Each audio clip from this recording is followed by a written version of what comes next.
자, 오늘 이제 48장 이야기는 이제 모압의 심판에 관한 이야기죠.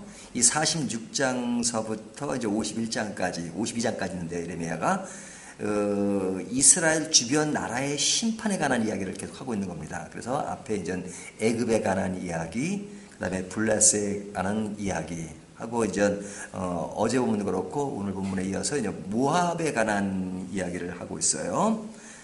근데 이 모압이란 나라가 이제 심판을 받기 전에 그들이 자신들을 어떤 눈으로 보느냐 하는 겁니다.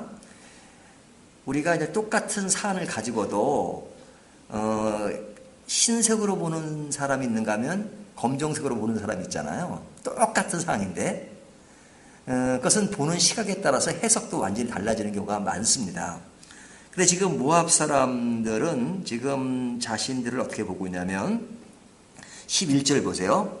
모압은 젊은 시절부터 평안하고 포로도 되지 아니하였으므로 마치 술이 그 찢기 위에 있고 이 그릇에서 저 그릇으로 옮기지 않음 같아서 그 맛이 남아있고 냄새가 변하지 아니하였도다. 자, 그들은 다른 나라와는 달리 굉장히 어떤 어려운 그 난제들이 많고 그러기는 덜한 나라였던 것 같아요.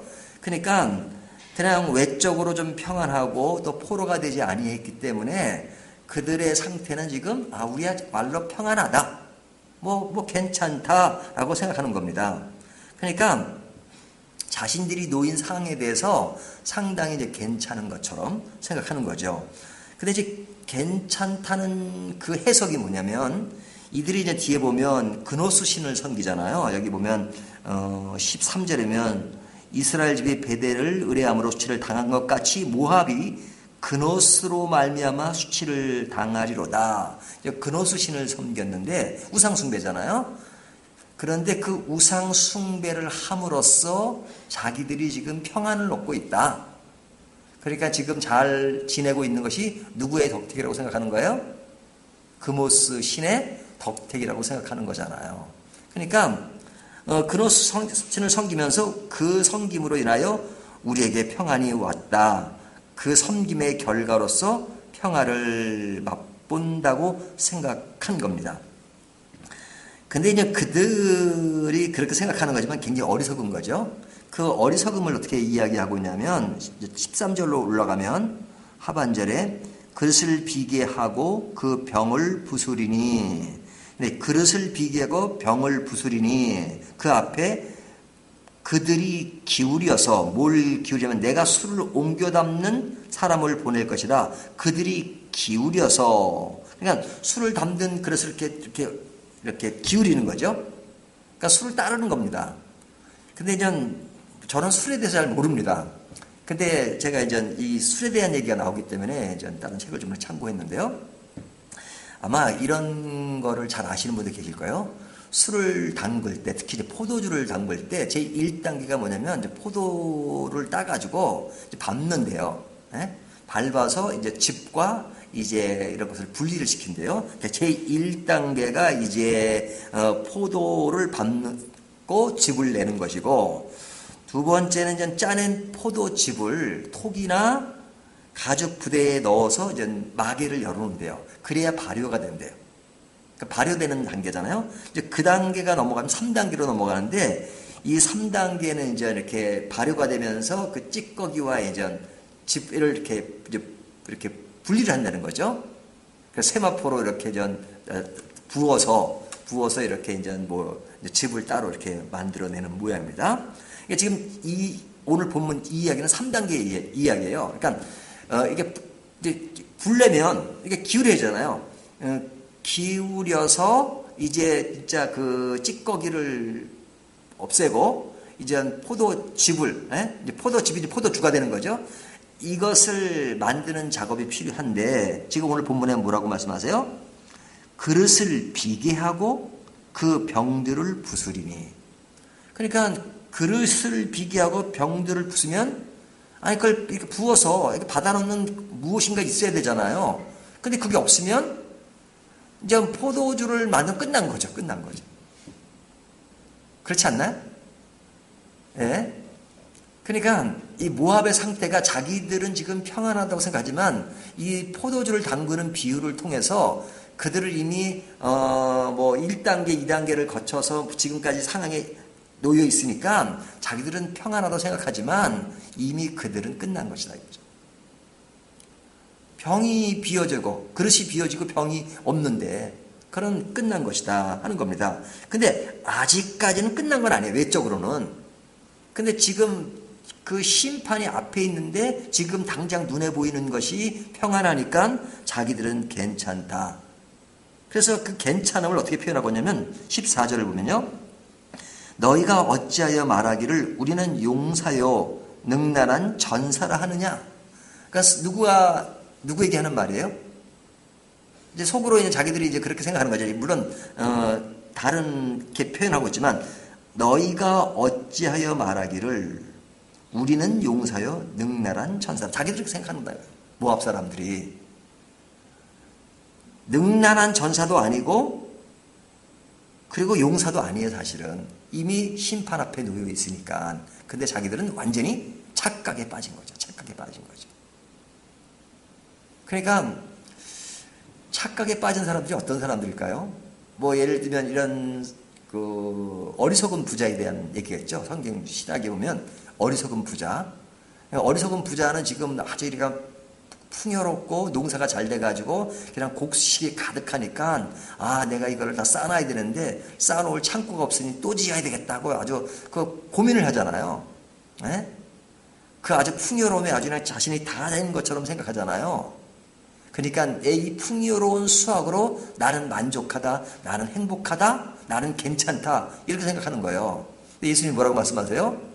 네가 괜찮다고 생각하지. 하지만 내가 오늘 밤에 죽으면 그 모든 것이 아무것도 아닌데 너는 지금 내일 죽을지도 모르고 오늘 밤에 죽을지도 모르고 그냥 풍요로움을 가지고 기뻐한다면 그것처럼 어리석은 자가 어디 있느냐 이렇게 말씀하시잖아요. 똑같은 상황이에요. 모압 사람들이 심판 아래에 있는데 아직은 심판이 이루어지지 않았으니까 자기들이 평안하고 또 포로가 되지 않은 그런 모든 상을 그노신에 의해서 은혜를 받았다고 생각하고 평안하니까 우리는 용사요 능란한 전사라고 착각하고 있다 이거죠. 그러니까 우리들은 어떤가요? 우리들은 어떤 고난과 고통이 오면 그래도 주님을 진짜 깊게 찾을 때가 더 많아요. 하지만 평안한 상태가 있으면 아이고 이 평안은 그냥 나에게 그냥 알아서 주어졌나 보다. 내가 잘해서 이 평안을 유지하고 있네. 그렇게 생각할 때가 많잖아요. 이론적으로는 그렇게 생각 안 해도 그냥 은연중에 그렇게 생각하잖아요. 그럼으로써 내가 어떤 신앙의 나태한 지경으로 빠지는 경우가 있단 말이죠. 근데 실제 그들의 모습을 어떻게 진단하느냐? 15절부터 보면요. 15절 보면 모압이 항폐하였도다. 모압은 항폐한 겁니다. 그리고 그 성읍들은 사라졌고 그 선택받은 장정들을 내려가서 죽임을 당하니 장정들이 죽임을 당해요. 그 다음에 16절을 보면 모압의 재난이 가까웠고 그 고난이 속히 닥치리로다. 그의 사면에 있는 모든 자여 그의 이름을 아는 모든 자여 그를 위로하며 말하기를 어찌하여 강한 막대기 아름다운 지팡이가 부러졌는고 할지라. 부러졌다 이렇게 말합니다. 그러니까 결국은 갈 때까지 간 것이죠. 20절에 뭐라고 말씀하고 있냐면 모압이 패하여 수치를 받나니 패하여 수치를 받는다. 심판 아래 놓여 있다. 그러니까 이제 아직은 아닌 거예요. 하지만 이미 심판 아래 놓여 있는 상황, 볼 줄 알아야 된단 말이에요. 그러니까 오늘 본문이 겁니다. 신앙의 눈이 어두워지면 못 봐요. 내가 얼마나 지금 어려운 상황에 놓여 있다는 걸 몰라. 위기감을 못 놓은 거예요. 내가 지금 하나님과 멀어졌고 지금 그릇된 길을 갔다는 것을 느끼면 빨리 회개하고 돌아올 텐데 그런 걸 모르니까 나는 괜찮다. 그 왜 그래요? 신앙의 눈이 없으니까.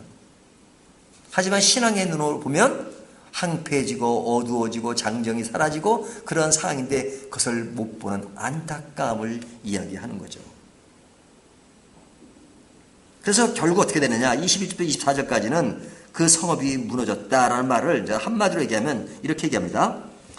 25절 모압의 뿔이 잘렸고 그 팔이 부러졌도다. 여호와의 말씀입니다. 자, 뿔이 잘렸다는 건 뭐예요? 성경에 뿔이라는 말이 나오면 대부분 뭘 상징하냐면 힘이에요. 힘. authority, 권위. 예? 그러니까 이제 힘이 없는 거예요. 힘이 없는 거예요. 팔이 부러졌어요. 팔은 움직이는 거잖아요. 움직이는. 예? 활동할 수 있는 거잖아요. 근데 그것이 사라져 버렸다 합니다. 그러니까 결국은 모든 것이 이젠 잃은 거죠. 움직일 힘도 없고, 그리고 이제 그들은 완전히 심판된 것이죠. 자, 이것이 뭐예요? 그들이 지금 자기들의 상태를 제대로 보지 못할 때 나타나는 현상이잖아요. 그렇다면 이것을 좀 오늘날 우리들에게 적용할 때 어떻게 적용할 수 있을까요? 신앙의 눈이 어두워지면 우리의 삶에는 생기가 없습니다. 그렇죠? 영적으로 피폐해진 사람들은 뭐 외적으로 큰 소리 치고 뭐 하는 것 같아도 어떤 본질적인 것을 잊고 살기 때문에 자꾸 다른 곳에서 뭐 힘을 내는 것 같지만 그러나 힘이 없는 거예요. 왜? 본질을 잃어버렸으니까. 하나님이 없는 삶은 뭐예요? 세상의 가치관과 세상의 힘에 기웃거리잖아요. 예? 세상의 힘에 기울이는 것은 한 사람의 힘으로서 되는 것이 아니니까, 야, 이런 상황에는 내가 이런 힘을 어떻게 의존할까? 이럴 땐 돈이 필요해. 이럴 땐 명예가 필요해. 이럴 땐 뭐가 필요해. 하면서 자꾸 이럴 때는 이런 거. 상황 속에서 늘 헤매잖아요. 상황의 논리가 우리를 완전하게 못합니다. 상황 속에 헤매요. 그리고 거기 눈치를 봐요. 주관을 잊어버려요. 그리고 그냥 내 피부적으로 조금 어려움이 오면 꼬꾸라지고 떨어지고 좋으면 그냥 탁 달라지고 좋아하는 것처럼 다 얻은 것처럼 생각하고 그런 어떤 감정, 기복 이런 것에 자꾸만 휩싸이게 돼요. 왜? 하나님이 안 계시니까. 하나님의 눈으로 이 세상의 삶을 보지 않고 나를 보지 못하니까 자꾸만 하나님 외에 다른 곳에서 희망을 찾으려고 하고 뭘 찾으려고 하니까 그 희망이 오나요? 희망이 안 오고 아프니까 계속 진통제만 놔주는 거죠. 진통제만. 웃으면 좋다더라. 뭐가 좋더라. 그러고 막 기웃거린단 말이죠. 하나님의 말씀이 있음에도 불구하고 말씀에 다른 것을 그냥 뭐가 팍 떨어지기를 원하고 그 이유가 왜 그래요? 하나님에서 멀어졌기 때문에 그렇습니다. 자, 정리합니다. 신앙의 눈이 어두워지면 우리가 놓인 상을 제대로 볼 수 없다. 진단도 잘못하고 있으니까 처방도 잘못하고 있고 진단도 잘못하고 있고 그러니까 엉뚱한 결과를 나갈 수밖에 없죠. 하지만 제대로 봐라. 그러면 일어설 수 있습니다. 신앙의 눈이 어둡지 않고 늘 밝아지기를 바랍니다. 우리의 현실과 하나님의 관계를 보다 민감하게 예민하게 보시면서 우리의 삶을 더 아름답게 지탱해 나가시기를 주님의 이름으로 축원합니다.